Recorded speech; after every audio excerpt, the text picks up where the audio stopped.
It turns out there's a bipartisan effort in Congress to lower the wages of minor league baseball players. Now, before anyone asks me why do I care and why am I covering this story, there's a misconception that minor league baseball players make a lot of money. In fact, a lot of them are living below the poverty line. And it's kind of interesting that out of nowhere, all of a sudden, two members of Congress have decided, you know what, we want to exempt these individuals from minimum wage standards. Okay, so let me give you the details. That is weird. Yeah. So Sherry Bustos of Illinois and also Barrett Guthrie of Kentucky introduced the Save America's Pastime Act late last week.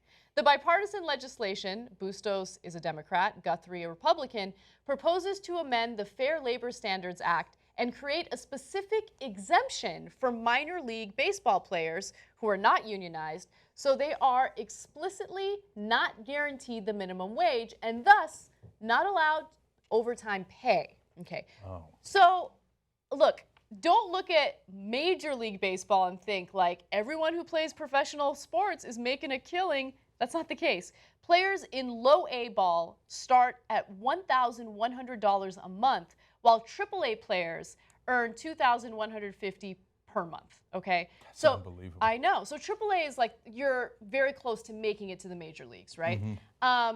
So full disclosure, my fiance used to be a minor league player, and I remember. Oh, I see the bias in this. Hold on. So I actually know from his stories what it's like to be a minor league player because they get paid so little that they need what's referred to as host families. So whenever they're playing, like they have to find a family that's willing to let them stay there for free because they literally do not make enough money to pay for rent.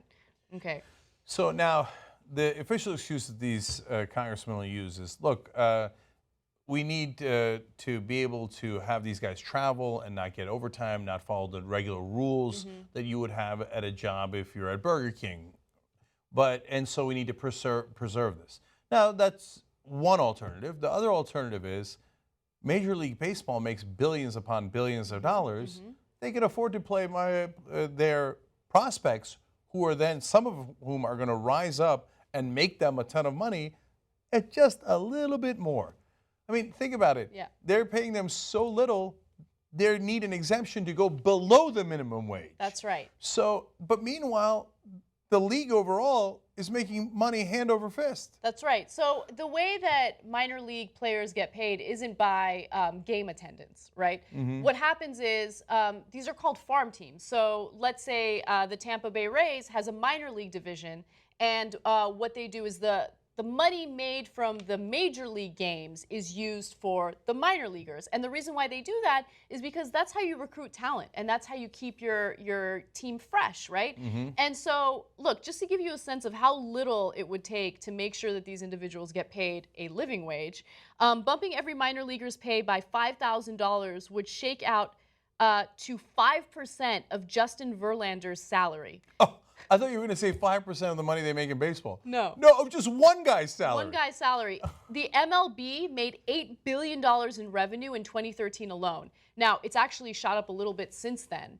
But again, like, why can't we at least guarantee that they're making a living wage? It's crazy. And by the way, to answer the question that I posed earlier in this story, why is it that randomly, out of nowhere, there's a bipartisan effort to do something about the pay for minor leaguers, do something bad for them? Well, Sherry Bustos, who is the Democrat who's been fighting to increase the minimum wage, is actually part of all of this because Gene Callahan is her father. Gene Callahan is also an MLB lobbyist. That's a wild coincidence. Wild coincidence. It's bipartisan. Let's move along. Okay, now look, I have a slight bias. I have very good friends and colleagues in Major League Baseball, so I'm rooting for them. And I get that this is a little different than a regular job, as I explained before. And I get that the guys playing this love the game, and so they're happy to take the salary. So I'm not going to get in the middle of them and say don't take the salary. At the same time, come on, let's admit that there is enough money in baseball to be able to pay your prospects. Yes. Because those prospects wind up enriching the game. That's part of how you make your money. So you don't have to get the politicians to pass laws so that you can go below. You can do minimum wage, even though it's different rules and the overnight and the overtime. It's all that stuff. Even if you factor that in, it isn't going to cost you that much more. Right. You can go to 6% of Justin Verlander's salary and still be fine. And you know that. You don't do this. It doesn't look good. It doesn't look good. And one final argument is, well, if you start paying those minor leaguers a lot of money, well, then they're not going to have an incentive to make it to the major leagues. Oh, come on, dude. They all want to make it to the major leagues. That's the most preposterous thing I've ever heard. Oh, no, I'm fine in AA. I'm making $32,000 a year. I don't need the majors anymore. Crazy. Come on. Can anybody say that with a straight face? People do.